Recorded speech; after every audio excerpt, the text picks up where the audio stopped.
जय श्रीराम, जय गुरुदेव.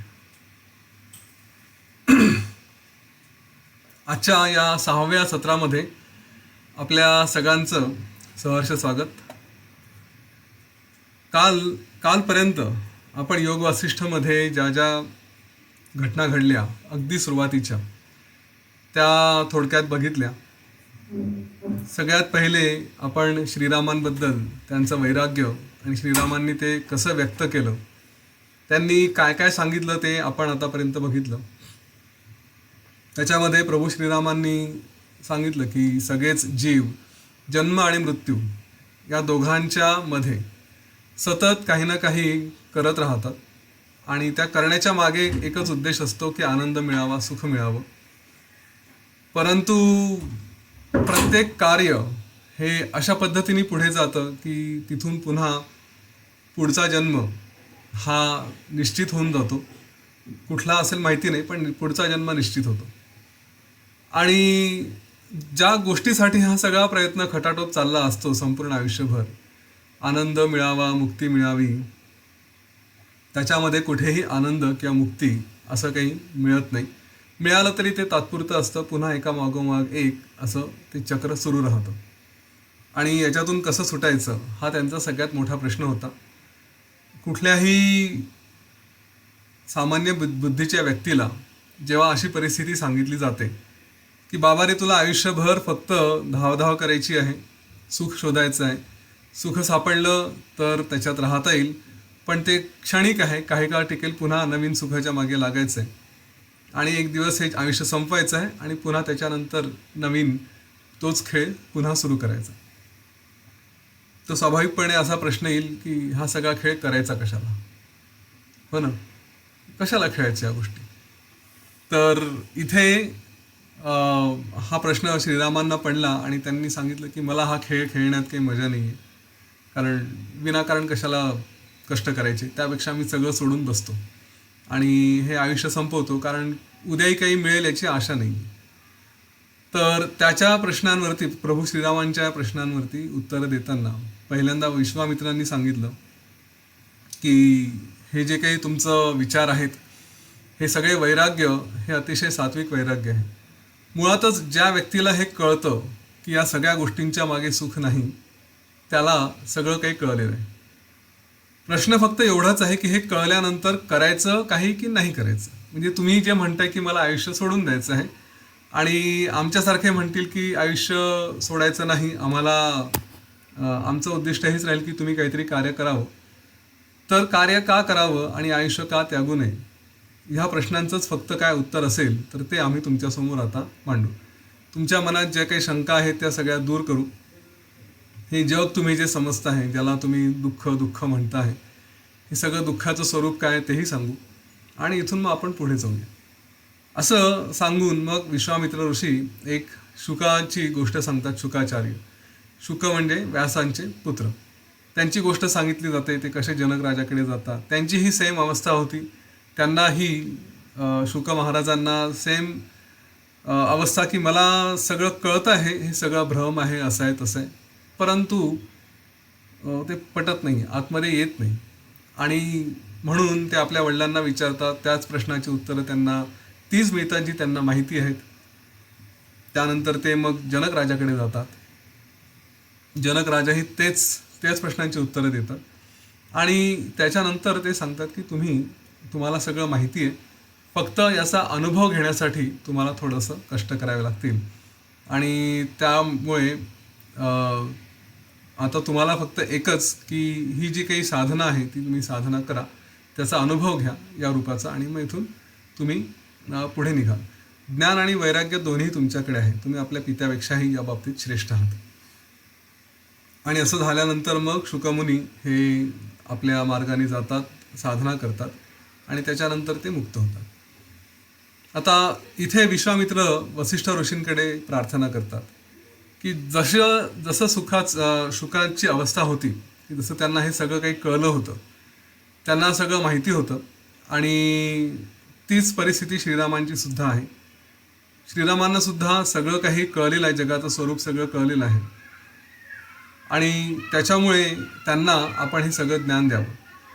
ज्याला खरं आत्मज्ञान काय आहे, आत्मतत्व काय आहे याची माहिती कळली, त्याच्यासाठी सुख दुःख मान प्रतिष्ठा या सगळ्या गोष्टी काहीच नसतात.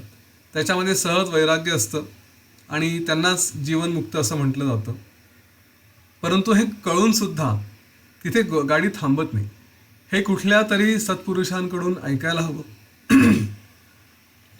आणि हे ऐकल्यानंतर मग जेव्हा तो सगळा उपदेश आतमध्ये जाईल तेव्हा खरं ती विश्रांती प्राप्त होते. त्यामुळे इथे तुम्ही वसिष्ठ ऋषी हे रघुकुलाचे तुम्ही गुरु आहात, कुलगुरू आहात. तुम्ही त्रिकालज्ञानी आहात, तुम्ही ब्रह्मर्षी आहात. त्यामुळे विश्वामित्र ऋषी वसिष्ठांना म्हणाले की श्रीरामांचं हे जे काही अज्ञान आहे, सो कॉल्ड अज्ञान, ते अज्ञान दूर करण्यासाठी तुम्ही त्यांना मार्गदर्शन करा. तुमच्या ज्ञानामुळे तुमच्याकडे हे सगळं ज्ञान आहे, परमपिता ब्रह्मदेवानी हे ज्ञान दिलेलं आहे आणि हे घेतल्यानंतर, हे स्वीकारल्यानंतर यांची सगळ्या ज्या काही वासना असतील त्या नष्ट होतील आणि त्या वासना नष्ट होणारी जी युक्ती आहे, तो उपदेश आहे, तो तुम्ही श्रीरामांना करा. जशी ही विनंती विश्वामित्रांनी व्यासांना केली, वसिष्ठ ऋषींना केली, त्याबरोबर बाकीचे जे कोणी तिथे सभासद होते, सगळे ऋषी मुनी, त्यांनी याला मान दिला आणि त्यांनी सुद्धा विनंती केली वसिष्ठांना की तुम्ही हे श्रीरामांना हे ज्ञान द्यावं, आत्मज्ञान काय आहे ते द्यावं. आणि ह्याच्यावरती वसिष्ठ ऋषी म्हणाले की हो, मी हे अवश्य करेल. रामाच्या अंतःकरणात जी काही अशांती असेल, जो काही उद्वेग असेल, तो मी निश्चितपणे नष्ट करू शकतो आणि या बाबतीत मी आश्वस्त आहे. आणि श्रीरामांना मग पुढे सांगताना वसिष्ठ ऋषी म्हणाले की हे श्रीराम, मी सांगायला सुरुवात तर करतोय, पण एक चांगला वक्ता जेव्हा आपलं कार्य सुरू करतो, आपलं संभाषण सुरू करतो, तेव्हा तो पहिल्यांदा हा विचारतो की ओके, आतापर्यंत एवढं झालेलं आहे, तर आता काही शंका आहेत का मनामध्ये, किंवा अगोदर कुठले प्रश्न असतील तर ते सांगा. एक कुठलेही पब्लिक प्रेझेंटेशन चांगल्या लोकांचं जेव्हा आपण ऐकतो तेव्हा हा विषय निश्चित येतो की आपण काहीतरी बोलायला आलो आहे, लोकांच्या काही अपेक्षा असतात, तर त्या अगदा अपेक्षा समजून घ्याव्या की ओके, मी याचा हे सांगणार आहे, पण तुमचे काही प्रश्न असतील ते अगोदर सांगून ठेवा, त्याच्यावरती मग ते मला माझ्या प्रेझेंटेशनमध्ये, माझ्या बोलण्यामध्ये मी त्यांच्यावरती काही भाष्य करू शकेल, ते ॲड्रेस करू शकेल. तर असा प्रश्न श्रीरामांना वसिष्ठांनी विचारला आणि त्याच्यावर वसिष्ठ ऋषी श्रीरामांनी सांगितलं की ह्यांनी आत्ता जी शुकमुनींची गोष्ट सांगितली आणि असं सांगितलं की ते शेवटी परमपदाला प्राप्त झाले, पण त्यांचे वडील व्यास तर इथेच बसलेले आहेत आणि हे व्यास हे तर अजून इथेच आहेत, हे कसे मुक्त नाही झाले. याच्यामध्ये श्रीरामांना असं म्हणायचं होतं की जी आपली बहुतेक जणांची जी एक समजूत आहे की मुक्ती म्हणजे ही मृत्यूनंतरच, शरीर संपलं तरच मुक्ती, तोपर्यंत मुक्ती नाही. आणि त्यांच्या मनात ती कन्सेप्ट असल्यामुळे त्यांनी तो प्रश्न वसिष्ठ ऋषींसमोर मांडला की शुकाचे वडील इथे आहेत, तर वडिलांना मुक्ती नाही मिळाली आणि पुत्राला मुक्ती मिळाली, हे कसं काय. तर यावर वसिष्ठ ऋषींनी सांगितलं आणि इथे आपल्या सगळ्यांसाठी एक पहिली इन्फॉर्मेशन, पहिल्या ज्ञानाचा काय म्हणता येईल त्याला, एक पहिल्या ज्ञानाचं इनपुट म्हणा आपल्याला, ते मिळतं. काय आहे ते म्हणाले की हा जो व्यास बघतोय ना तू, तर हा व्यास म्हणजे काही पहिला व्यास नाही आहे. हां, असे एकच व्यास झालेले आहेत असं नाही. आतापर्यंत ह्या कल्पातले हे काहीतरी समजा 8वे आहेत, 10वे व्यास आहेत आणि असे आणखी व्यास येतील. ते मग पुढे वारंवार हे भारतवर्षाची गोष्ट, महाभारत हे सगळं लिहिणार आहेत. ह्या अशा सगळ्या गोष्टी पुन्हा पुन्हा होत राहणार आहेत. त्याच्यामुळे हे पहिले व्यास आहे किंवा तो जो पुत्र सांगितला शुक हा ह्याच व्यासांचा मुलगा आहे, या सगळ्या कल्पना डोक्यातून काढून टाक. ओके, हा पहिला भाग. दुसरा आणि सगळ्यात महत्त्वाचा तो म्हणजे की ही जी मुक्तीची अवस्था आहे ही काही शरीराशी संबंधित नाही आहे. आपल्याला जी संकल्पना आहे की मुक्ती म्हणजे शरीर संपलं की मुक्ती, तर म्हणे तसं नाही. ही मनाची अवस्था असते.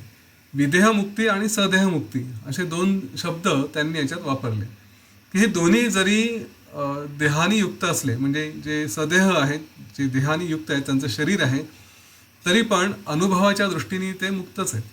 शुकानी शरीर सोडून जो मुक्तीचा अनुभव घेतला तो व्यासांच्या बाबतीत शरीरासह त्यांचा हा अनुभव आहे. त्याच्यामुळे ते जीवनमुक्त आहेतच अजूनही.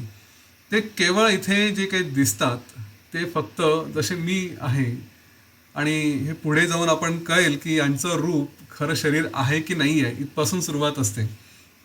आणि युजली हे वाचल्यानंतर माझ्याही मनात अनेकदा असे प्रश्न येतात की हे जे कोणी परमपूज्य गुरु असतात ज्यांना आपण बघतो, हे वास्तविक खरंच शरीर आहे की आपल्याला होणारा आभास आहे, की आमची कल्पना आहे म्हणून कोणीतरी गुरु दिसत आहेत पण प्रत्यक्षात हे आहे की नाही, यांना शरीर आहे की नाही, असे प्रश्न यायला लागतात. तसं त्यांनी व्यासांबद्दल म्हटलं की हे केवळ दिसायला आहेत, पण हे तसं ज्ञान स्वरूप आहे, हे यांचं प्रत्यक्ष शरीर आहे असं समजू नको. आणि त्यांचा प्रभाव हा अजून राहील, ते पुढे अजून अनेक महाभारत लिहितील, ते रचतील. त्याच्यामुळे ते मुक्तच आहेत, त्यांच्या बाबतीत कुठल्याही कल्पना अशा नाही आहेत. आणि त्याच्यानंतर वसिष्ठ ऋषी म्हणाले, आणि ते थोडंसं कन्फ्युजन होण्यासारखी शक्यता आहे. ते म्हणाले की तुझ्या मनात कदाचित अशी शंका असेल की शुकाला जे प्राप्त झालं, जी मुक्ती मिळाली, त्यासाठी त्यांनी अगोदर प्रचंड अनेक वर्ष व्यासांसारखा पिता असल्यानंतर ते सगळं ज्ञान मिळवलं, लहानपणापासून त्या संपर्कात राहिले. ते मिळाल्यानंतर मग आपल्या पित्याला प्रश्न विचारले, जनकाला प्रश्न विचारले, मग जाऊन कुठेतरी ध्यान केलं आणि त्याच्यानंतर मुक्त झाले. तर याचा अर्थ असा आहे का की आपण सगळे इथे जे बसलो आहोत, आपण हे सगळं सोडून द्यावं कारण हा आपला विषयच नाही आहे ना, आपले पिता व्यासांसारखे आहेत ना, गुरूंकडे आपण तिथे जात असू तर गोष्ट वेगळी, पण तेवढं ध्यान, तेवढी तपस्या आपण करावी की नाही करावी, की आता एवढी तर शक्य नाही, संसार आहे, मुलं बाळ आहेत, पती पत्नी आई वडील, जे काही आपले रोल असतील, अजून जॉब असेल, बिझनेस असेल, हे सगळं सोडून हरिहरी करत बसावं हाच एक मार्ग आहे का, आणि याच्यानेच मुक्ती मिळेल का, असा जर प्रश्न, अशी जर शंका मनात येत असेल तर वसिष्ठ ऋषी सांगतात की असं नाही आहे. प्रत्येकाला, जे काही सामान्य जन आहेत, सामान्य लोक आहेत, त्यांना सुद्धा मुक्ती ही सहज साध्य आहे. त्याला फक्त त्यांनी काही जे मार्ग सांगितले आहेत, तो म्हणजे पहिला मार्ग आहे हा प्रयत्नाचा. त्यांनी म्हटलं की सतत दीर्घोद्योग म्हणजे दीर्घ काळापर्यंत आपण जर एखादं कर्म करत राहिलो तर आपल्याला त्याचं जे हवं आहे फळ, ते निश्चितपणे मिळू शकतं. आजचा जो विषय आहे हा मूळ प्रयत्नांबद्दल आहे. आणि माझा जो फोकस आहे, योग वासिष्ठबद्दल जेव्हा आपण बोलू ना, तर योग वासिष्ठ या ग्रंथामध्ये अनेक प्रकारची इन्फॉर्मेशन आहे, ज्याला आपण माहिती म्हणू, आणि अनेक प्रकारचं ज्ञान आहे. माहितीच्या मागे मी लागणार नाही. म्हणजे विचाराचे 5 प्रकार कुठले, जीवनमुक्तांच्या 7 अवस्था कुठल्या, हे अशा ज्या प्रकारचे प्रश्न येतील किंवा आणखी काही की जी माहिती असेल, त्या भानगडीत मी पडणार नाही. आणि माझी तुम्हाला विनंती पण राहील सगळ्या श्रोत्यांना, की जेव्हा आपल्याला प्रश्न विचारायचे असतील ना, तर त्या प्रश्न विचारण्याच्या अगोदर एक प्रश्न स्वतःला विचारावा, की ह्या प्रश्नाचा उपयोग माझ्या जीवनासाठी होणार आहे, या प्रत्यक्ष जीवनासाठी, की केवळ माहिती म्हणून उपयोग होईल. म्हणजे मृत्यूनंतर काय होतं असा जर प्रश्न असेल, किंवा जन्माचं रहस्य काय, असे जर प्रश्न असतील, याच्यात माहिती दिलेली आहे, आपण डिस्कस करू, न्यायशाचा भाग नाही, परंतु त्याच्या खूप खोलात जाण्याची आवश्यकता नाही, कारण तो विषय आपल्या आत्ताच्या जीवनाशी संबंधित नाही आहे. मग असं असताना जे जे प्रश्न येतील ते थोडेसे मला माहितीबद्दल हवी आहे, की मला खरंच काहीतरी उपयोग करून घ्यायचा आहे, या दृष्टिकोनातून असले तर आपल्याला त्याचा जास्त फायदा करून घेता येईल. या योग वासिष्ठमध्ये ही जी माहिती दिलेली आहे, त्या माहितीच्या अनुषंगाने एक गोष्ट आणखी स्पष्ट करेल. सुरुवातीपासून मी ज्या विषयावरती भर देत आलो आहे, की आपण इथे फक्त मुक्ती, आणि तीही मुक्तीची जी परिभाषा आहे की मेल्यानंतर किंवा जिवंतपणे सुद्धा काहीतरी चमत्कार वाटेल, मी हवेत उडू शकेल, मी कोणाला असं चुटकी वाजवलं की हातातून राख काढू शकेल, किंवा मी लोकांचे रोग बरे करू शकेल, किंवा माझ्या जीवनामध्ये सगळं काही आनंद असेल, वगैरे वगैरे वगैरे, ह्या ज्या काही अपेक्षा आहेत, मुक्तीची परिभाषा ती नाही आहे. मुक्ती ही केवळ मनाच्या अवस्थेबद्दल आहे, हे पहिले समजून घ्या. दुसरा भाग आहे याच्यातला, की मुक्ती जर आपल्याला अशी साधायची असेल, मनाची अवस्था, तर संसार सोडून चालणार नाही. लक्षात घ्या, मी श्रीराम आणि श्रीकृष्णांबद्दल बोलतोय की जे व्यवस्थित संसारी पुरुष होते. त्यांना जर संसार करायचा असेल तर हे ज्ञान घेऊन हे संसारासाठी उपयोगी आणायचं. नाही तर ज्ञान घेतल्यानं फायदा काय, कुठे वापरताच येत नसेल, सगळं हिमालयात जाऊन बसले, ओके सगळं मिळालं, मुक्ती मिळाली, पण त्या ज्ञानाचा उपयोग काय? तुमच्या हिमालयात आजूबाजूला एकही व्यक्ती नाही की जी तुमची परीक्षा करू शकेल, आपल्याला जे मिळालं ज्ञान त्याची परीक्षाही झाली पाहिजे ना. ते कळलं तर पाहिजे की खरंच मी त्या लेवलला पोहोचलोय की नाही. हे कसं कळेल? तर आपल्याला त्या वातावरणात आजूबाजूच्या लोकांमध्ये त्यांच्यासारखंच तिथे सामान्य बनून राहायचं आणि आतल्या आत अनुभव करायचा की माझ्यावर काही फरक पडला की नाही. हे जर होणार असेल तर याचा अर्थ मला व्यवहार सुद्धा करायचा आहे. व्यवहार तर सोडता येणार नाही. आणि जर व्यवहार करायचा असेल तर या व्यवहारात मला सामान्य राहायचं आहे की असामान्य राहायचं आहे हे ठरवावं लागेल. चॉईस जर असतील आपल्याला, जेव्हा मुक्तीची अवस्था येते तेव्हा मग सामान्य का राहायचं. मग हे जे नॉलेज इथे मिळत आहे, हे जे ज्ञान मिळत आहे, ह्याच ज्ञानाचा उपयोग, ज्याला आपण अप्लिकेशन ऑफ नॉलेज म्हणतो, याच ज्ञानाचा उपयोग व्यवहारासाठी का नाही करू. इथे जे जे सांगितलेलं आहे, समजा उद्या त्यांनी म्हटलं की दीर्घ काळासाठी प्रयत्न केले तर तुम्हाला जे हवं ते प्राप्त होतं. हे एक छोटंसं वाक्य आहे.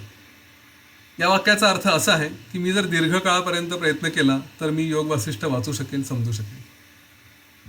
मी जर दीर्घ काळापर्यंत प्रयत्न केला तर मी गीतेचे सगळे श्लोक पाठ करू शकेल, आदरणीय परमपूज्य शंकराचार्यांसमोर जाऊन म्हणू शकेल. आपल्यातल्या काही जणांनी ते केलं आहे आणि मला त्याचं जे काही फळ असेल म्हणण्यापेक्षा पाठांतराचं, त्या अभ्यासाचं, ते निश्चित मिळेल.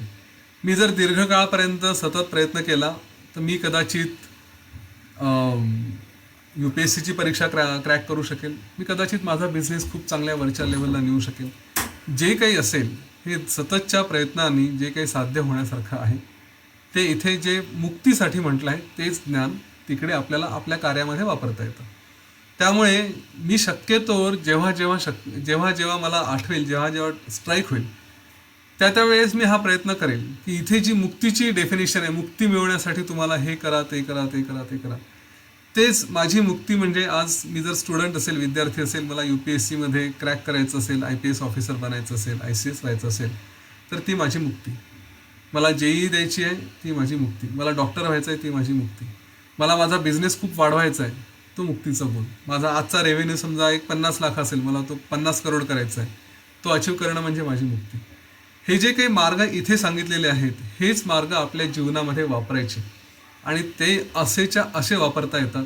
आपण या संपूर्ण प्रवासामध्ये इन जनरल आपल्या संस्कृतीमध्ये ज्या ज्या गोष्टी सांगितलेल्या आहेत त्या सगळ्या गोष्टी आपल्या रोजच्या जीवनामध्ये आपल्याला परमपुरुष, आपल्याला पुरुषोत्तम बनण्यासाठी कशा उपयोगी आहेत त्याच्याबद्दलही जरूर विचार करूया. लक्षात घ्या, हे शास्त्र काही नुसतेच पोकळ शास्त्र नाही आहे की आपण आपलं काहीतरी बस माळा घेतली, जपली आणि साधारण व्यक्ती बनून राहिले. नाही, मी कायम या गोष्टीवरती भर देत राहील की आपण ज्यांना फॉलो करतो आहे, ज्यांना आदर्श मानतो आहे ते अतिश्रेष्ठ होते जगात. म्हणजे एकमेव अद्वितीय असेच त्यांची तुलना, असं त्यांचं नाव घेता येईल. त्यामुळे त्यांच्यासारखे व्हायचं आहे. म्हणून या संपूर्ण जो हा कार्यक्रम आहे याचा उद्देशच हा आहे की आपल्यातला श्रीराम जागवायचा. पण नुसता जागवायचा म्हणजे त्याच्यासारखे गुण, पण त्याच्यासारखा पराक्रमसुद्धा हवा. लोकांनी सुद्धा आपल्याला ओळखावं की अरे हा आहे, काहीतरी आहे, साधारण व्यक्ती नाही आहे, अशी आपली ओळख व्हावी. हे सगळे गुण तिथे वापरू. तर हे जे वाक्य आहे की तुम्ही दीर्घकाळ प्रयत्न केल्यानंतर तुम्हाला इच्छित फल मिळतं. म्हणजे मुक्ती हवी असेल किंवा जे काही साध्य करायचं असेल त्यासाठी सतत आपण प्रयत्न करणं आवश्यक आहे. आणि इथे त्यांनी सगळंच म्हटलेलं आहे, सगळ्या गोष्टी दिल्या. सांगितलं की प्रयत्न कसे असावे, तर शास्त्राला अनुसरून काया वाचा मनसा असं करून जे काही आपण कर्म करतो आहे या कर्मांमध्ये आपले षड्रिपू काम, क्रोध, लोभ, मद, मोह, मत्सर हे सगळे आपल्या आडवे येण्याची शक्यता असते. त्यांच्यावर मात करून जेव्हा आपण आपले प्रयत्न सातत्याने चालू ठेवतो तेव्हा आपण या सगळ्या गोष्टींवरती मात करतो. जेव्हा या शत्रूंवरती मात करतो तेव्हा आपलं उद्दिष्ट, आपलं गोल हे सहज आपल्यापर्यंत यायला लागतं. कुठलेही उद्दिष्ट साध्य करण्यासाठी दोन गोष्टी आहेत. एक, त्याच्यावरती फोकस, त्याच्या मागे लागणं. दुसरी, त्याच्यात येणारे जे अडथळे आहेत त्या गोलशिवाय सोडून जे आहेत त्यांच्याकडे दुर्लक्ष करणं, त्यांच्यावरती विजय मिळवणं किंवा त्यांना बाजूला सारणं. म्हणजे आम्ही आमच्या भाषेत त्याला बुलडोझर होणं म्हणतो. मला एक बुलडोझरमध्ये काहीतरी क्लीन करायचं आहे संपूर्ण रस्ता, तर जे मध्ये येईल त्याला उचलून बाजूला टाकत जायचं आणि आपला रस्ता पकडत जायचा. बहुतेक लोकांची चूक काय होते, गोल ठेवला आहे आणि इकडे जा, तिकडे जा, तिकडे जा, असं करत करत शेवटी गोल बाजूला राहतो. ते लक्षात ठेवायचं. तर इथे त्यांनी काया वाचा मनसा हेही म्हटलेलं आहे. ह्या तिन्ही गोष्टींनी आपल्याला आपले उद्दिष्ट सहज साध्य करता येतं. आणि त्यांनी म्हटलं की याच्यामध्ये हे सगळं साध्य करताना केवळ प्रयत्न हेच तुमचे साथीदार आहेत. अनेक लोक इथे दैवाची गोष्ट करतात. माझं नशीब, माझं भाग्य हे सगळं या सबबी देतात, या सगळे कारणं देतात. ते म्हणतात की याला काही अर्थ नाही. वसिष्ठ ऋषींनी स्पष्टच सांगितलेलं आहे की दैवाची भाषा ही फक्त केवळ आळशी लोक, मूर्ख लोक हेच करतात. ज्याच्याकडे पौरुष आहे, ज्याच्याकडे प्रयत्न आहे, तो ह्या गोष्टींवर विश्वास ठेवत नाही. तो त्याच्या दृष्टीने नशीब हा भाग नसतो, भाग्य हा प्रकार नाही आहे. आपल्या मनात सहज शंका येतील हे वाक्य म्हटल्यानंतर की आतापर्यंत तर सगळं आपण भाग्याचीच गोष्ट करत आलो आहे. अध्यात्मामध्ये तर दैवाशिवाय भाग्याशिवाय तर काही होत नाही असं म्हटलं आहे. मग इथे कसं काय? वसिष्ठ ऋषी हा पहिला शॉक देतात. योग वासिष्ठमध्ये ज्या अनेक गोष्टी येतात त्याच्यामध्ये जे आपल्या संकल्पना आहेत त्यांना तोडणारे जे विषय आहेत त्याच्यामध्ये हा एक विषय आलेला आहे. अगोदर सांगितलं की एकच व्यास नाही, अनेक व्यास असू शकतात. तसंच जसं आपण एकच श्रीराम समजतो असे अनेकदा श्रीराम झालेले आहेत. एकच युग किंवा कल्प असं नाही. त्याचप्रमाणे हे जे भाग्य आहे हा प्रकारसुद्धा नाही असं त्यांनी अतिशय जोर देऊन सांगितलेला आहे आणि तो विषय आज आपण बघूया. वसिष्ठ ऋषी सांगतात की साधारण 2 प्रकारचे आपले प्रयत्न आणि त्या प्रयत्नांचे येणारे फळ. काही ठिकाणी अध्यात्मामध्ये 3 प्रकारचे फळं म्हटलेले आहेत. त्यांना वेगवेगळं कर्म म्हणतात. एका ठिकाणी कधी त्याला संचित कर्म म्हटलं आहे, काहींना प्रारब्ध कर्म म्हटलं आहे, काहींना प्राक्तन म्हटलं आहे आणि काहींना ऐहिक म्हटलं आहे. प्राक्तन आणि प्रारब्ध हे साधारणपणे म्हणजे एकाच गोष्टीसाठी वापरले जातात.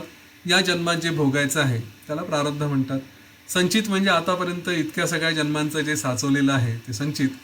आणि ऐहिक म्हणजे आत्ता मी जे काही करतोय या क्षणी आणि त्याचे जे काही मला फळं भोगावे लागणार आहे ते फळ. तर कर्म आणि त्यांचे फळ. इथे असं सांगितलंय की हे जे 2 कर्माची फळं आहेत म्हणजे मागचे किंवा या जन्मात माझे जन्माबरोबर आलेले जे काही माझे कर्म आहेत ते कर्म त्या कर्मांची फळं मला जे काही मिळणार आहेत ती त्यांची आणि आत्ता जे मी प्रयत्न करतो यांची ही सतत यांची एक प्रकारची लढाई चालली असते.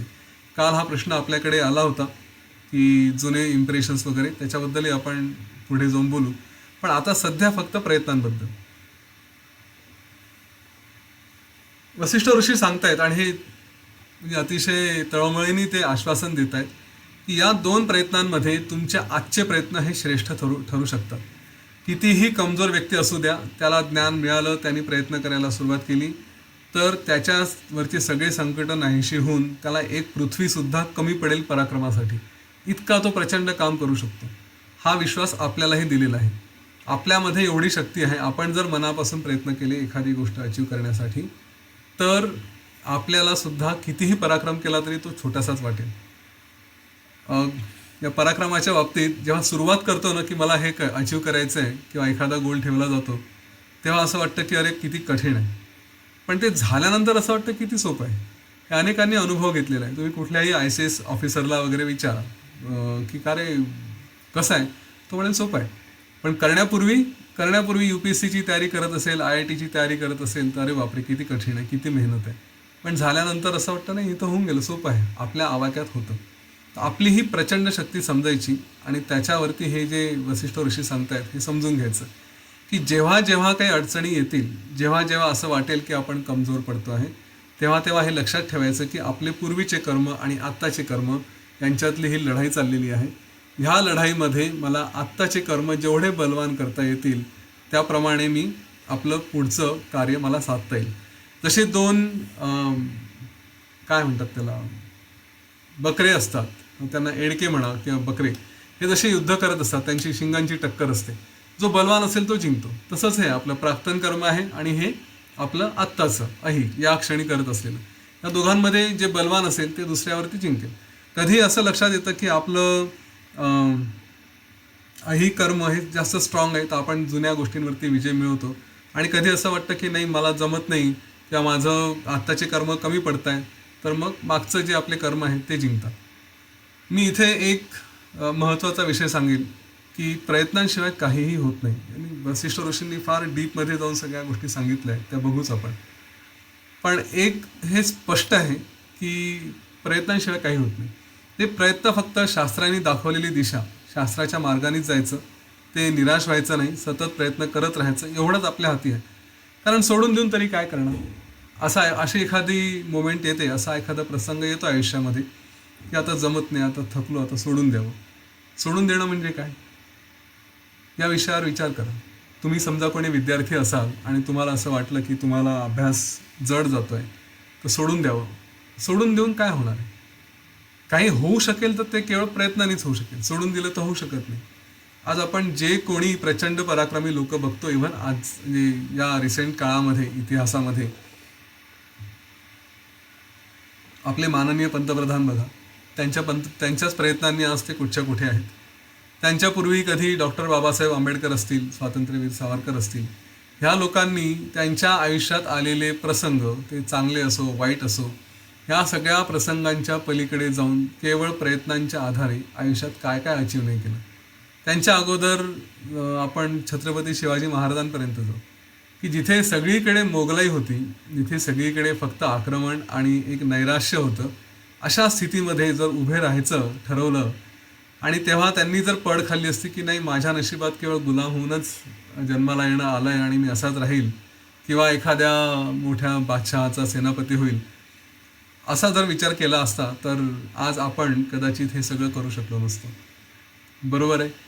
पण त्यांनी ते ध्येय ठेवलं आणि प्रयत्न केले.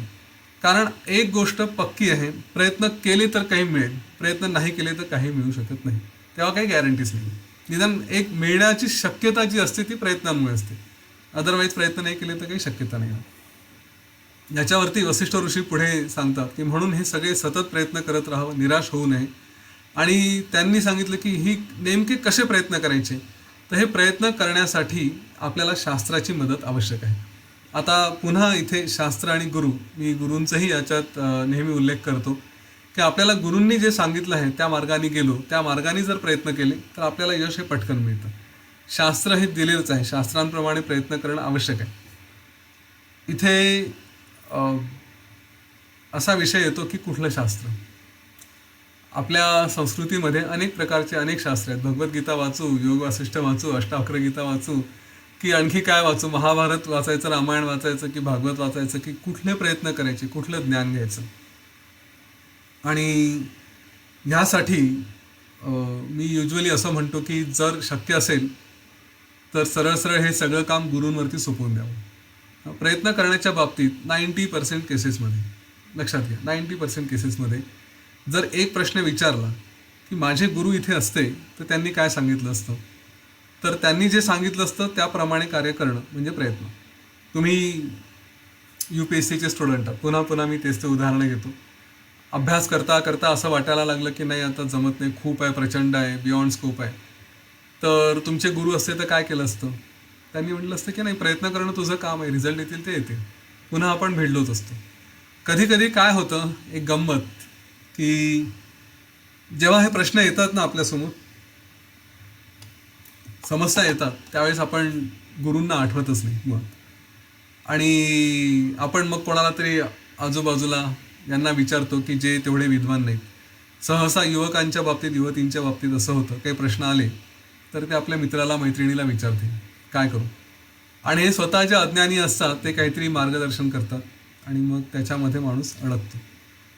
तर सल्ला देणाऱ्यांसाठी सुद्धा सल्ला आहे की जेव्हा असं काही आपल्याकडे कोणी सल्ल्यासाठी आलं तर पहिल्यांदा आपण त्याच्यातले अधिकारी आहोत का याचा विचार करायचा.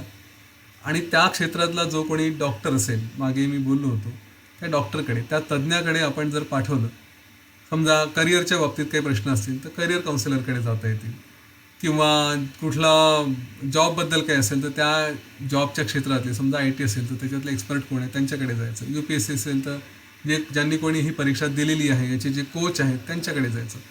एक दुसऱ्याला विचारून याचा फायदा नाही. त्यामुळे शास्त्र आणि गुरु या दोघांचीही आपल्याला प्रयत्नांसाठी गरज आहे. कारण नुसतेच प्रयत्न केले, मला काहीतरी UPSCचं ऑफिसर व्हायचं आहे, मला काय ICS व्हायचं आहे, कलेक्टर व्हायचं आहे, प्रयत्न केले पण ते चुकीच्या मार्गाने असतील तर काय. म्हणजे मी स्वतः असे अनुभव घेतलेले आहेत, लोकांचे ऐकलेले आहेत, बघितलेले आहेत, की इंजिनिअरिंग करायचं आहे पण मॅथमॅटिक्स सोडून दिलं 12वीला. कसे इंजिनियर होणार? आणि नंतर कळलं की अरे असंच आहे. हे अतिशय दुर्गम भागामध्ये, भारताच्या आदिवासी भागांमध्ये मी हे प्रकार बघितले, की कोणीतरी काहीतरी सांगितलं, ऐकलं आणि नंतर कळलं की हे आपल्या फायद्याचंच नव्हतं. पण जे नुकसान व्हायचं ते होऊन गेलं.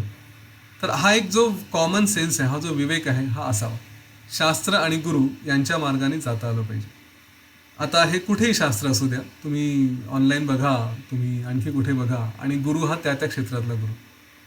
पण बऱ्याचदा काय होतं, आपण एरवी सगळ्या ठिकाणी ऐकू गुरूंचं, त्या क्षेत्रातले जे गुरु असतील त्यांच्याकडे जाऊ, पण आयुष्याच्या बाबतीत आपण गुरूंचं ऐकत नाही आणि त्याचे परिणाम भोगावे लागतात. जगातलं सगळ्यात मोठं आश्चर्य माझ्या दृष्टीने, अनेकांना माहिती आहे, आपले जे काही आश्चर्य असतील हे बाहेरचे मटेरियल आश्चर्य म्हणत नाही मी. आश्चर्य ते की जिथे मृत्यू आहे हे माहिती आहे तरी लोक असे जगतात की जसं काही मृत्यू नाही. पण मला त्यापेक्षाही मोठं आश्चर्य असं वाटतं की आपल्या आजूबाजूला सगळं घडताना बघतो. हां, लोकांना मेंटल हॉस्पिटलमध्ये बघतो, लोकांना हॉस्पिटलमध्ये बघतो, जेलमध्ये बघतो, दुःखात बघतो, दारिद्र्यात बघतो, डॉक्टरच्या खेटा घालताना बघतो, सगळं काही करतो. हे सगळं जग बघत असून सुद्धा आपल्याला एक प्रश्न पडत नाही की अरे यांची अशी अवस्था का? हा प्रश्न पडत नाही. कधी हा प्रश्न पडला तर आपल्याला याचं उत्तर हे निश्चित माहिती असतं की काहीतरी आपल्या कर्माची फळं आहेत. बरं, कर्माची फळं काय आहेत, अशी कुठली कर्म आहेत ज्यांची ही फळं आहेत, तेही आपल्याला एक साधारण ठोकताळा असतो, अंदाज असतो की हे कर्म केले आहेत म्हणून त्यांचे असे असे परिणाम भोगावे लागत असतील. पण जेव्हा आपल्यावर वेळ येते तेव्हा काय होतं, तेव्हा आपण म्हणतो की जो होगा देख लूंगा, मला जे होईल ते बघून घेईन, मला काही होणार नाही. अशाच थाटात वावरतो की जसं काही मी अमर आहे, मी या सगळ्या गोष्टींपासून दूर आहे, नियती, कर्माची फळं वगैरे वगैरे या गोष्टी मला बाधणार नाहीत, अशा थाटात आपण वावरत असतो. हे सगळ्यात मोठं आश्चर्य आहे माझ्या दृष्टीने. योग वासिष्ठ जेव्हा हे सगळं पुढे एक्सप्लेन करू आपण, एक एक त्याचा काय अँगल आहे, एक एक कोण आपण असा उकरून बघू, त्यावेळेस ह्या सगळ्या गोष्टी, हे फाउंडेशन जे चाललं आहे, अजूनही मूळ विषयामध्ये मी थोडा येतो आहे, पण हे सगळं फाउंडेशन जे ठेवणं सुरू आहे त्याच्यामागे एक भूमिका आपली तयार व्हावी, ह्यासाठी हा सगळा प्रयत्न आहे की सगळ्यांना काही होईल पण मला होणार नाही. मी एखाद्याशी हेवे दाव्यानेच वागेल, मी एखाद्याबद्दल असूयास ठेवेल, मी एखाद्याबद्दल राग ठेवेल, मी काम वासनेच्या मागे लागेल, मी वासनांच्या मागे लागेल, मी विनाकारण रागवेल, मी राग धरून मनात ठेवेल, स्वतः रागवत राहील, चिडचिडत राहील, हे जे काही असेल, आणि तरीही मला काही होणार नाही, ही एक भूमिका. आणि काही लोकांना समजवलंही थोडंसं तरी ओके झालं तर बघून घे. काय बघून घेणार आहे? बघण्यासाठी तुम्ही नसता, बघण्याच्या ऐवजी तुम्ही कोमामध्ये असता, बेशुद्धीत असता, बघणारे इतर असतात, त्रास इतरांना होतो. तर हे जे अवस्था असते याच्यात बघून घेईल किंवा काय, हे माझ्या दृष्टीने फार मोठं आश्चर्य. एक कधीच्या सत्रांमध्ये मी ही गंमत सांगितली होती की हे जे फळं आहेत ना कर्माची, इथे जे दैवाबद्दल म्हटलेलं आहे की आपल्या कर्माची फळं ही येतात, ठीक आहे, आणि त्यांना जिंकणं हे आजच्या घटकेला निश्चित शक्य आहे. आपण आपले आजचे प्रयत्न करून आपले पूर्वकर्मांवरती आरामात जिंकू शकतो. प्रयत्न करावे लागतील, सतत करावे लागतील, दीर्घकाळ करावे लागतील, पण करावे लागतील. मात्र हा जो प्रकार आहे की कर्माची फळं असतात, हे आपल्या डोक्यात पक्कं असावं. आणि याचं गणितनं फार विचित्र आहे. म्हणजे एक इमॅजिन करा की तुम्ही समजा मिलिटरी ट्रेनिंग कॅम्पमध्ये आहात. मिलिटरी ट्रेनिंग कॅम्पमध्ये तुमच्या आजूबाजूला सतत सगळीकडे एकूण एक ठिकाणी CCTV लावलेले आहेत. तुम्हाला काही नियम घालून दिलेले आहेत. ह्या नियमांप्रमाणे वागले तर ठीक, नियम कुठे मोडले तर ते CCTVमध्ये कॅच होतील, तुम्हाला पकडलं जाईल, आणि पकडलं गेल्यानंतर त्याचा फटका बसेलच बसेल. हे जर पक्का आहे, हे जर ठरलेलं आहे असं, तर माणसं चुका करणार नाही. तिथे सांगितलं आहे की हे नियम आहे, नियमांप्रमाणे जा, मग चुका होण्याची शक्यता तिथे अजिबात राहत नाही. पण आणि झाली तर फटके बसतात, त्याचे काही नियम असतील ते. आता इमॅजिन करा की आपल्या आयुष्याच्या बाबतीत सुद्धा असंच काही आहे की देवानी ही जे कर्माची फळं जी म्हणतो ना आपण, ही फळं इन्स्टंट द्यायचं ठरवलं. म्हणजे उदाहरण घ्यायचं झालं तर मी गाडी चालवतोय, 2 व्हीलरवरती चाललो आहे, चौक आला, सिग्नल दिसला, पण रेड सिग्नल असूनही मी पुढे चाललो गेलो, तर इमिजिएटली माझ्यासमोर, म्हणजे पलीकडे पोलीस वगैरे कोणी नाही हे मला माहिती आहे, मी गेलो तरी पटकन वरतून आकाशातून देव टपकला आणि 2 फटके मारले आणि म्हटलं हे केलेलं कर्म आणि हे त्याचे फळ. किंवा मी एखाद्यावरती विनाकारण आरडाओरडा केला आणि पुढे निघून गेलो, लगेच देव समोर आला, 2 फटके मारले. मी कोणाला टोमणे मारले, पुन्हा फटके बसले. मी कोणाला काही केलं, पुन्हा काहीतरी रोग झाला. हे असं फटाफट फटाफट कर्म आणि फळ, कर्म आणि फळ असं जर इन्स्टंट व्हायला लागलं, त्या पृथ्वीवरतीनं सगळे असे सुतासारखे सरळ राहतील. एक जण हिंमत करणार नाही इकडे तिकडे करण्याची. पण हे कर्माच्या फळांचं गणित हे फार विचित्र आहे. हे कसं विचित्र आहे? एक तर आपण जे कर्म करतो त्यांचे फळं कधी मिळतील हे माहीत नाही. या जन्मात मिळतील, पुढच्या जन्मात मिळतील, हे काहीही माहीत नाही. की 1 वर्षाने मिळतील, 2 वर्षांनी मिळतील, असं कुठेही चार्ट लावलेला नाही आहे की हे कर्म आणि इतक्या दिवसांनी मिळणारं फळ. बरं, दुसरी गोष्ट की हे जे कर्म आहे त्याचं फळ काय हे पण कुठे लिहून ठेवलं नाही की मी एखाद्याला टोमणा मारला तर त्याचं अमुक अमुक फळ मला मिळणार आहे. निदान ॲटलिस्ट डिसिजन घ्यायला सोपं जातं ना, की ठीक आहे 2च फटके मिळतील ना, पण टोमणा मारणं जास्त इंटरेस्टिंग आहे, तो टोमणा मारू 2 फटके खाऊन घेऊ असा विचार करू शकतो माणूस. पण दुर्दैवाने हा चार्ट पण कुठे उपलब्ध नाही आहे की हे कर्म आणि हे फळ असेही मिळत नाही. त्यामुळे आणि तिसरी महत्त्वाची गोष्ट, जेव्हा हे फळं मिळतात आपल्याला, ते हॉस्पिटलायझेशनच्या निमित्ताने असतील, डॉक्टरकडे जाण्याचे असतील, आर्थिक नुकसान असेल, जे काही असेल, तर जेव्हा हे कर्माची फळं मिळतात ना, त्यावेळेस असं कोणी सांगत नाही तू त्यावेळेस हे कर्म केलं होतं ना त्याचं फळ आहे. म्हणजे माणूस आणखी कन्फ्यूज की नेमके कशाचे फळ मी भोगतोय मला हेच कळत नाही. राईट? आपण म्हणतो ना की खास करून गमतीचा विषय, पण बायका म्हणतात ना नवऱ्यांच्या बाबतीत, कुठले माझे कर्म होते हा दगड आयुष्यात आला म्हणून. राईट? नवरे बोलत नाही पण असतील. असे जे येतात आपल्या कर्माची फळं आपण जे म्हणत असतो, तर हा हिशोब नाहीच आहे. म्हणजे कुठलं कर्म, त्याचं फळ कधी मिळणार, कर्माचं काय फळ आहे हे माहिती नाही, आणि जे मिळतं आहे ते कुठल्या कर्माचं फळ आहे हे माहिती नाही. ही जर वस्तुस्थिती आहे, अशी जर स्थिती आहे, तर कशाला फालतू भानगडीत पडायचं माणसाने, नाही का?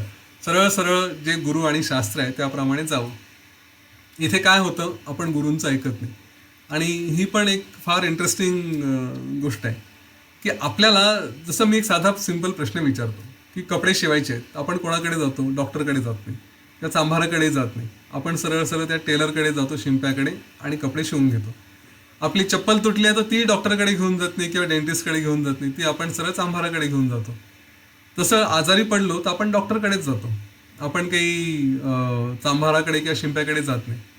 मग असं असताना आपल्या जीवनामध्ये ज्या समस्या येतात, जे प्रॉब्लेम येतात, किंवा जे काही आपल्याला करायचं असतं ते करण्यासाठी जीवनाच्या डॉक्टरकडे जायला हवं ना. साधी सरळ गोष्ट आहे. आणि हे जे कोणी संत महात्मे असतात हे जीवनाचे डॉक्टरच आहेत. त्यांनी हे पुस्तकं लिहून ठेवले आहेत, वेगवेगळ्या संतांनी ऋषींनी पूर्वीपासून पुस्तकं लिहून ठेवले, आणि त्याचा उपयोग करावा.